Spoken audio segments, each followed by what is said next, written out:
If there was an award for the most depressing movie of the year at the Oscars, I'm certain that The Road would have gotten that award no problem back in 2009. Every shot of this movie seems to just convey misery, destitution, and despair. As the movie goes on, it just gets bleaker and bleaker, and the story just gets more and more depressing. There are moments where this movie is not like that, and those times were usually the times when Viggo Mortensen had with his wife before the apocalypse. I think the perfect way to explain what this movie resembles would be to say that The Road is like the video game The Last of Us without the zombies. Interesting side note I wanted to talk about. One of the creators of The Last of Us, Neil Druckmann, I think that's his name, I can't really remember, was influenced by the movie No Country for Old Men when he was making The Last of Us. And it's interesting that both No Country for Old Men and The Road, the source material for both come from books that were both written by Cormac McCarthy.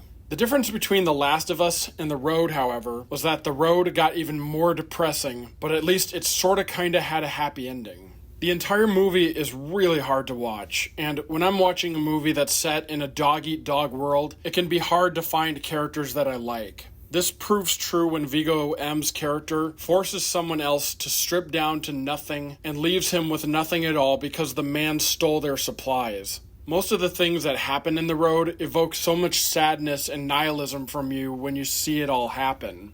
And then there were moments that evoked some feeling of worry, like when we got to see Robert Duvall's character run into the man and his kid. Because in a world like this, the old man would most likely be killed if someone else comes across him. I still remember the first movie that I ever got upset by when I watched it. It was the movie Dances with Wolves. And I didn't even get the chance to finish it because I was very upset by the events that led up to the end of the movie. I do need to watch Dances with Wolves again, so there's that. Especially when the wolf was getting shot at. There are very few movies that I've seen where I've genuinely gotten upset or turned my head away due to something that happened within the movie that was so depressing and sad.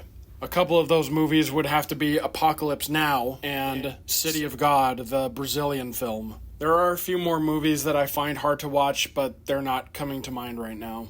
I don't do well with movies that lean towards the tragedy style of story, unless the Coen brothers are involved, in which case I'm always in. For what it's worth, The Road is a good movie. I mean, it gives us a surprise or two when we're watching. And while it seems to do nothing except paint a very bleak picture of a hopeless world, it looks incredible. The Road gets 3 stars out of 5.